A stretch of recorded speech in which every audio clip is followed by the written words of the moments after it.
Today on the 30-day movement challenge, I'm going to teach you an easy hamstring stretch you can do just about anywhere. For this exercise, you're going to need something to lift one leg onto. So it can be the lowest stair of a staircase, a small footstool, or you could also use a curb if you're just walking around outside.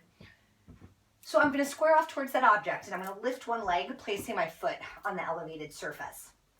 As I'm executing the stretch, and I'd like you to play along with me, I'm going to put my hands on my hip bones to make sure I stay square towards the object.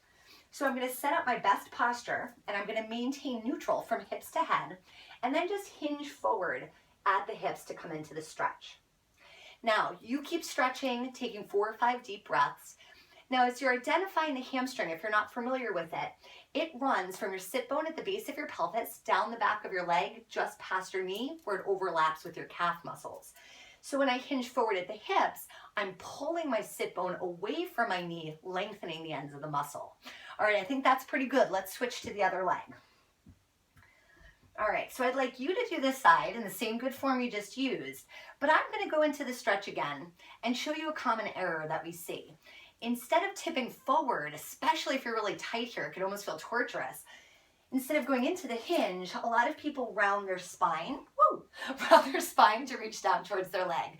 Now, when I bend my upper back like this, it actually doesn't affect my hamstring at all.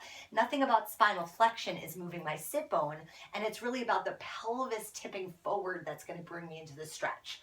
So keep the integrity of your spine, which is great for your low back, and just tip that long lever forward to come into it.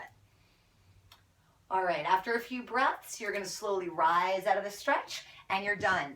This is a great way to counteract all the time we have to spend sitting in chairs.